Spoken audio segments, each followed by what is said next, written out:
Hello, this is Dread, and in today's video topic, it's going to be a little bit more of a casual video as it's day one.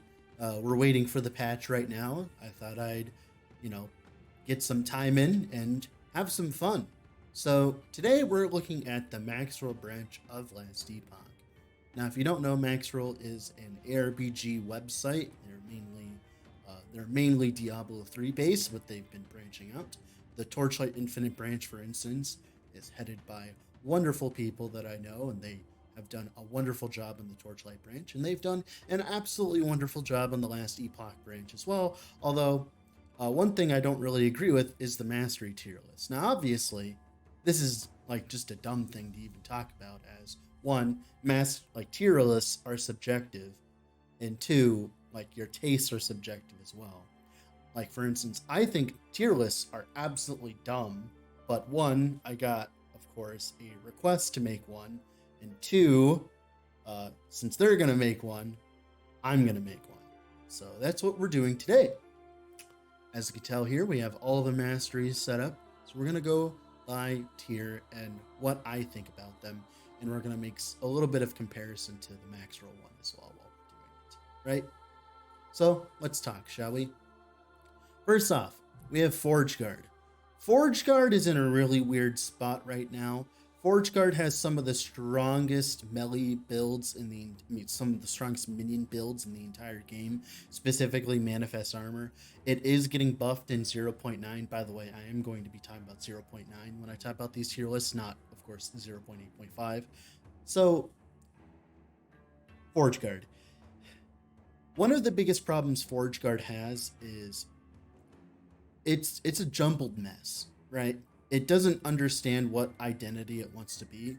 It does not want to be either a minion build, doesn't want to be a two-handed melee build, it wants to be a Smelter's Wrath setup, it wants to be a Forge Strike setup. So all in all, overall, the entire mastery in terms of its passive tree is absolute poo-poo. But it has some redeeming qualities because it has some pretty good minion builds.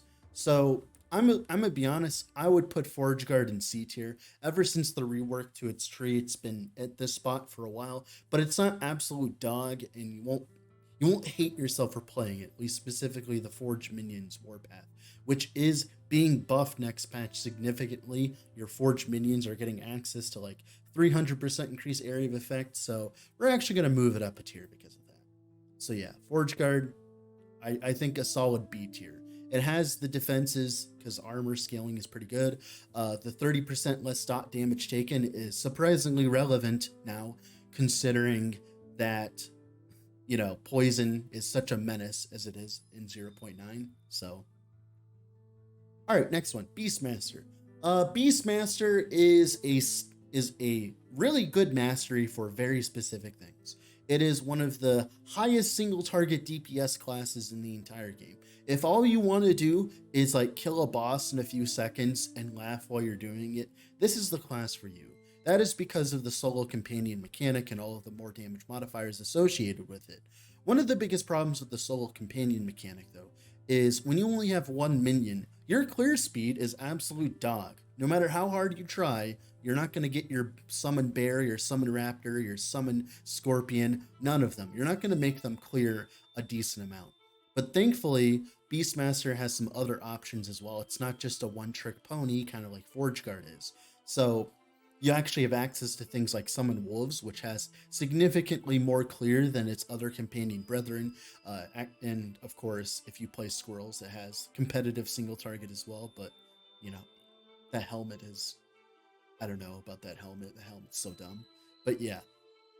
One of the things that will keep Beastmaster from going up higher in tiers, though, is specifically its defensive suite. It doesn't really have defenses like, of course, Druid has. It's more of a glass cannon sort of class, but it is, of course, still a Primalist that gets access to, aspect of the boar and stuff like that. So it's still pretty good. I would rate it right above Forge Guard here.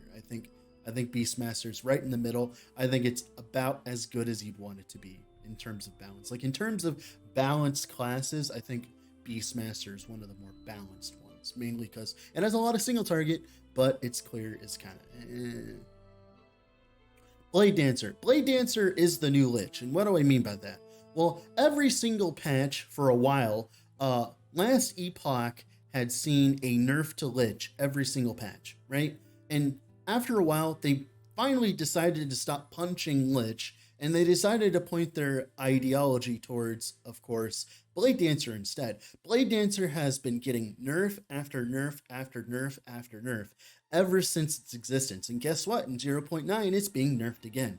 Now, one of the biggest problems I had with Blade Dancer in general is a lot of its base skills were not that strong. Like Shadow Cascade, after the first individual nerf that it had, it was not very strong of a skill. But it kept seeing nerfs, mainly because of the fact that Shadow Daggers was very strong and Shadow Cascade was one of the best Shadow Dagger application sources. So Shadow Cascade got nerfed unjustly. I think it's in a much worse spot than it's ever been. I think they could easily buff Shadow Cascade and it would not break the game. So that's one of the premier builds of the class, just kind of left in ruin. And then of course you have Flurry. Flurry used to be bugged. If you didn't know, it used to like quadruple dip on attack speed when you channeled it, and it was pretty good at that point. It was a standstill channel skill. You were a single target machine, but of course that's all you did was single target. I think it was a little busted, the numbers, but I don't think the playstyle was busted. But after the nerfs to Flurry and then after the nerfs to ailments, it kind of leaves Flurry in the really bad spot. So that's another build that Blade Dancer had that does not exist anymore.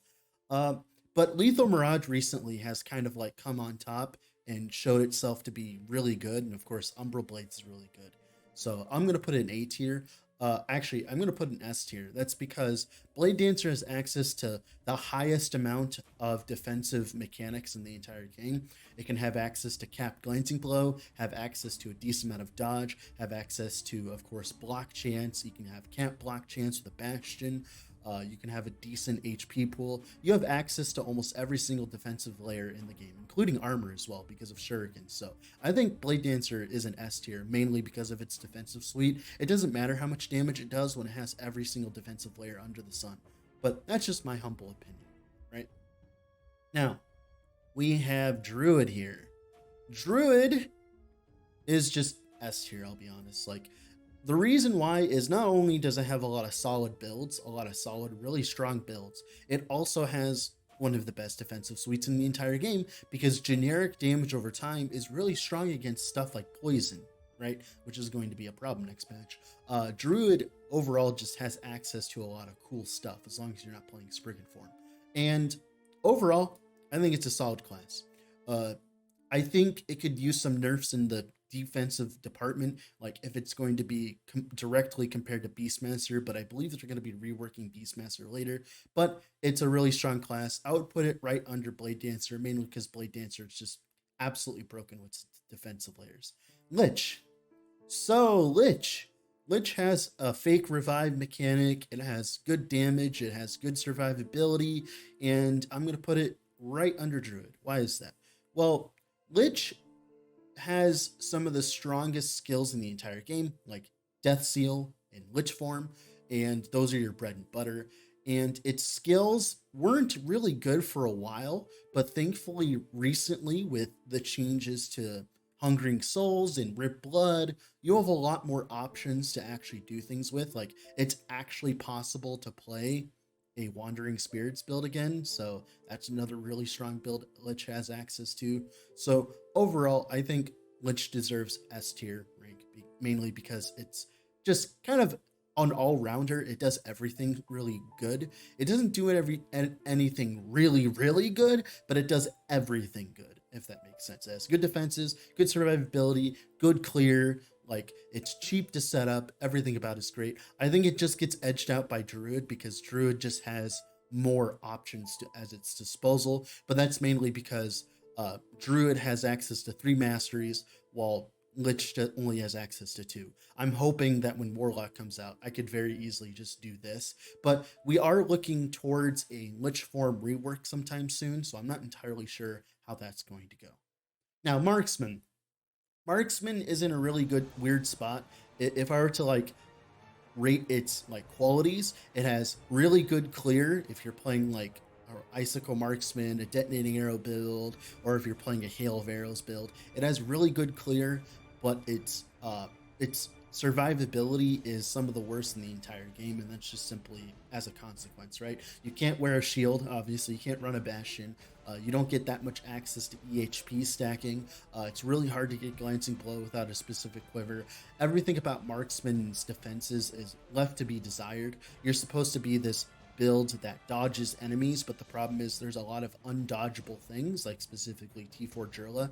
Like, it is by far one of the worst T4 Jurlas in the entire game because of that. Because Jurla's gonna, like, you know, literally one-shot you because you literally can't get enough HP to make it matter without ridiculous defenses, right? So overall, Marksman, I think it's a strong class. I think it's like A tier. I think for monolith farming, it's really strong, specifically Icicle Marksman. Bleed HOA is really strong for clearing in monoliths. Also, as well, you have Shadow HOA Marksman, which is one of the top premier arena builds that has ever existed and still exists, and it's being buffed next patch as well, which is really funny. So overall, I think A tier is fine. It just its survivability keeps it from going up on this list. Necromancer. This is one of the things that I disagree with from the Maxroll post. I have absolutely no idea why it's an S tier. I don't agree with it at all. I think Necromancer deserves more of like an A tier ranking. That's mainly because a lot of the builds that it has access to, they're just fun builds. They're not good builds. Like, for instance, Abomination, it's a good meme build. Like, it takes forever to set him up. You can, like, mainly you do single target with him, especially after the nerf to the earthquake stuff. So overall, like, Necromancer doesn't have access to overpowered skills. It just has decent skills. Its clear is some of the worst in the entire game mainly because like melee minions suck, and that's some of the most things that Necromancer does. But it does have access to like Bone Golem Retaliate, like the Maxroll planner likes to point out as well. But I think Flame Wraiths is, of course, the best build, and sadly, because of Flame Wraiths existing, it kind of almost deserves an S tier at the bottom, but I don't think it deserves that S tier, because I think all the other builds in Necromancer are a little meh. It has some of the best defensive suites in the entire game, mainly because you have access to Vessel of Strife, which will make you insanely tanky in endgame.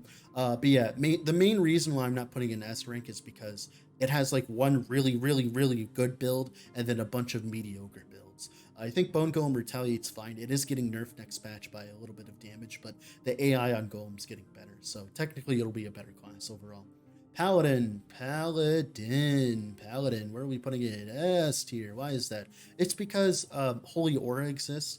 Now, Holy Aura existing means that you have a lot less resistances that you need to put on your gear, which means you get to run much more degenerate gear in general. Like, Paladins can wear the most unique items in the entire game, mainly because of that, right? We're going to take a drink of water here real quick. So yeah, Paladin's really fun. It has a lot of good builds, like solid builds, like good builds. It can be very tanky if you set it up properly. Like overall, like Paladin is probably one of the best overall classes for a new player to start out with, because the gearing is less required, which lets it be tankier. You can pump out damage with it if you need to. Sigils did get nerfed a little bit, or at least changed in my opinion, but I think it's still a strong class overall. Oh, what's this? Oh, what's this? Oh, it's Shaman. I couldn't recognize you. Yeah, Shaman goes in Shaman tier. All right, continuing on. We have Sorcerer. Yes, Sorcerer. Yes. Sorcerer is a class that is being carried by one skill and one skill only, or two skills, I guess, or three skills. Mainly, it's being carried by Flame Ward. If Sorcerer didn't have access to Flame Ward, it would probably be like here, but thankfully it has Flame Ward. It's one of the best defensive skills in the entire game. It can literally make you immortal for a few seconds, and you pay a premium for that. And the rest of Sorcerer's kit is really bad. It is getting buffed next patch. You are getting a lot more crit, mana, ward gain as well. So its defensive suite is actually being buffed. So I don't agree with S rank at all. I think like there's one really good Sorc build, and that's Static Orb Lightning Blast. I think all the other Sorc builds are Papega. but I guess if you're pushing arena, you care way more about being ranged, so that's why the Maxroll branch put it in S tier. But for monolith clearing and all that, I would put it at the top at A tier. I think the biggest problem with it is like its skills it has access to other than static orb lightning blast are very mediocre. It doesn't have that many good skills. Like volcanic orb is bad, ice barrage is mediocre, meteor is mediocre. Like there's a lot of mediocre skills in like sorcerers. Even elemental nova, one of the premier sorcerer builds of all time, has taken a step back to static orb lightning blast in terms of usability and fun to play. So, and of course, this is a fun tier list. We rate our tier list on fun. Spellblade. That's actually another thing I disagree from the Maxroll one. The Maxroll one has put Spellblade in C tier. I think that's entirely wrong. That's mainly because Spellblade has access to one of the best defensive suites in the entire game, mainly because it has access to Vessel of Strife scaling. Now, of course, this is expensive to get going, but that's like saying that aura stackers and PoE are bad builds because they require a lot of investments. Like investment doesn't matter. Like we only care about the end result. And the end result of Sorcerer, I mean Spellblade, once you get a vessel set up, once you get all that intelligence stacking set up, once you get your skills set up, it is actually one of the stronger builds in the entire game. Now, Flame Reeve was being nerfed, but then they fixed it. Now Flame Reeve isn't nerfed as much. Firebrand got nerfed, but it's still insanely strong. Like the fact that some of its premier skills have been nerfed, but I still think it's a higher rank, just kind of tells you how strong Spellblade can be as an actual class, especially with the adaptive melee changes. Its passive tree is pretty mid, but other than its passive tree, its skill suite, like Flame Reeve, is one of the best clearing monolith skills in the entire game, no cap. Surge has some of the highest single target DPS in terms of a hit skill in the entire game. You're going to be hitting for like 10 million sometimes when you set up Surge properly, even with like, of course, some of the most degenerate defenses in the entire game having like 8k ward, stuff like that. It's really strong. Spellblade is really strong. I'm surprised that they put it so low of tier. So I'm going to put it where it deserves. I think at the bottom of S rank, mainly because of its synergy with Vessel, because every single Spellblade, if they're serious, will go Vessel, and they will be some of the tankiest builds in the entire game because of that. So I don't really like agree with putting it in Shaman tier, right? All right, Void Knight. Void Knight. So Void Knight, a lot of people play Void Knight wrong. So a lot of people think that Void Knight is squishy, and that is because they're playing Void Knight wrong. So Void Knight gets a 40% chance to echo its skills. So for instance, if you're playing Warpath, if you're playing Rive, if you're playing Devouring Orb, Abyssal Echoes, spells, melee attacks, and throwing attacks. And a lot of people fail to understand that Void Knight, the reason why it has that is so that you can build more chonk. You can get some of the highest EHC, like you can get some of the highest like HP pools in the entire game with Void Knight, and people forget that like you have to actually sustain that HP pool. So they'll play a build with like all this HP but with no sustain, and they'll feel like a wet noodle, right? It's kind of weird how people view Void Knight. It's very strong. It's a very strong mastery, mainly because of a lot of the degenerate things it can do, specifically this patch. So I think it's like at the top of like A tier here. The biggest problem with it is, like I said, its HP is its only defense, essentially, but it can get a lot of HP to make up for all that. And it has some of the best sustain in the entire game. So yeah, Void Knight up there. It's really strong. Well, now I'm looking at my tier list again. I'm going to downgrade Forge Guard to C tier, just to make a point that like I forgot to put it there. I think this is fine. Yeah, this is my tier list. Let me know what you think down below. Have a wonderful rest of your day wherever you're at. Bye. Just remember, this is a subjective tier list, so everyone has their own ideas, right? Bye.